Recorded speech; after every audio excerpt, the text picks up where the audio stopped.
Magandang araw mga kaibigan. Bigyan natin ng reaction, opinion itong post ni Jamie Yen. Sabi lang niya, pati ba naman susuotin? May kupit. Nakabili na ang Senado ng robes o yung robe, yung uniforme ng mga judges. Robe 60 pesos, pieces. 60 kapiraso, kalahating milyon ang halaga para sa impeachment ayon kay Senator Lacson. Sinerge ko sa Google, baka mamaya fake news ito. Totoo. To be exact is 512,000 pesos ang binanggit na halaga ng 6 na po na robes for the impeachment trial ni VP Sara. Okay. Magkano ang kantidad ng bawat ano bang Tagalog ng robe? Nakalagay doon sa Google 6,000 to 7,000 per robe. Oh. Grabe, no? Ano kayang tela nito? Yung velvet, yung parang pulang-pula. So kung 7,000 times 60, 4,200 na yon. Bakit umabot ng 512? Para mga incidental expenses daw, mga ID. Bakit kailangan pa ng ID? Susot nila ID. Senator Judge Lacson, may ID. ID at iba pa. Anyway, wala tayong magawa eh. Sila ang powers that be, silang nagde-decide. Grabe oh. 500,000. Tapos yung kabuoang budget ng impeachment trial, sabi ni Senator Lacson is merong budget na 27 million pesos. Grabe. Ay, nako. Well, sa kanila, dahil senador sila, gastos lang ng gastos. Ano ba? Paano nila gagastusin yung 27 million? Hindi ko ma-imagine. Para sa kanila, yung 27 million, sinsilyo lang yun. Sa ordinaryong Pilipino, maraming Pilipino hindi nakawak ng 1 milyon. Ako, pasalamat ako sa Diyos dahil pag-retire ko, noong 2015, nakahawak din ako ng ilang milyon. Hindi naman malaki. Ilang milyon lang. Kaya lang, sa dami ng kwan, na madali ring naubos. Yan ang problema sa mga retirees. Kahit medyo malaki-laki, malaki nung kami dahil meron pang lump sum. Yung pension ko ng 3 years, nakuha ko. So, ibig sabihin, 3 years na wala akong pension. So, ganon din yun. At least, nakawak ako ng milyones after my retirement. 34 years ko in the service. Mangilan-ilang milyon na hindi nga malaki.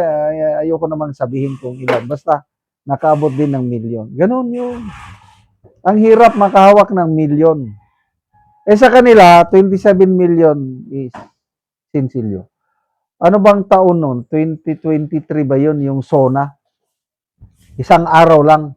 Pagkain lang nila at mga kung ano-ano yun. Umabot ata ng 20 million. SONA lang yun ah.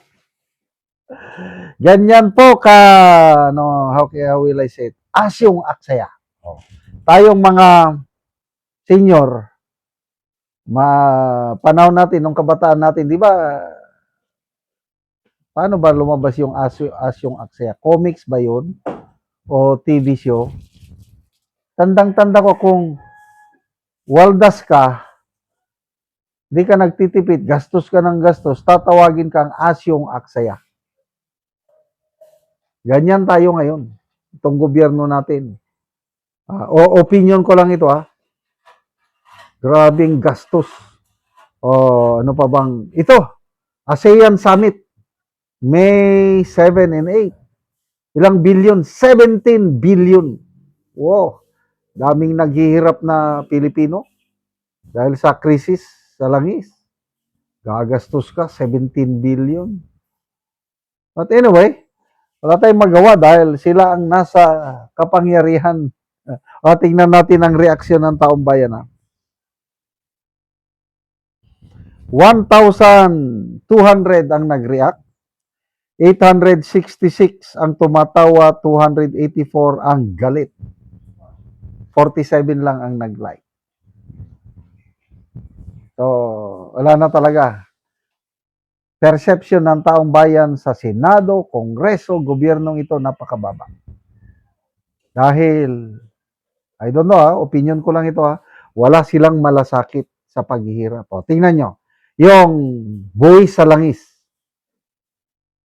Kahilingan ng taong bayan is ibaba ang VAT. Ayaw nila. Yung excise tax ng langis, alisin. Temporary lang habang ongoing pa ang krisis. Ayaw nila. Bakit daw? Sayang daw yung nakukulektang buwis. Yan po ang ating gobyerno.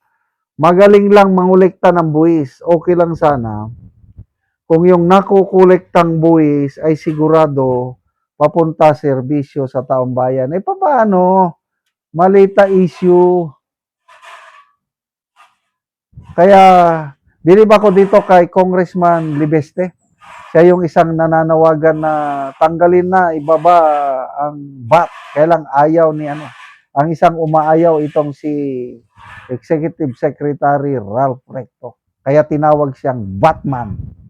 Bakit? Masyadong na-inlove sa VAT. Buwis lang ng buwis. Speaking of Recto, ang hindi ko makalimutan sa kanya yung PhilHealth Fund na hindi lang PhilHealth, PDIC, mga government-owned and controlled corporation, binawasan ang mga pundo, inilaan para sa mga flood control. Ngayon, sinupalpal sila ng Korte Suprema. Ibalik nyo! Ibinalik nga, kailang tayo pa rin ang nagbayad kasi kinuha nila budget ng 2026. Kaya, double jeopardy o double kill tayo. Ginisa tayo sa ating sariling mantika. Yan po ang gobyerno natin ngayon. Salamat mga kaibigan sa inyong pagsubaybay sa channel na ito. Nakakatulong kayo ng malaki sa tribong Talandig ng Bukidnon dahil ang sweldo natin sa channel na ito is pantulong po sa tribo.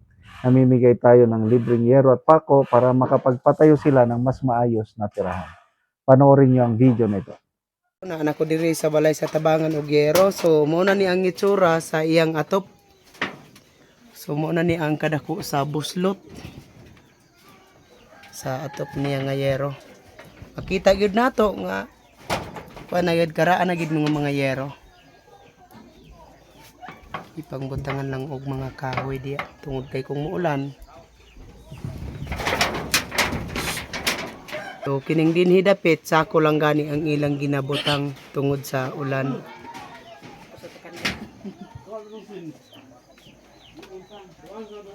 Ug karon mo na ni ang yero nga among gihatag nga ilang atop karon.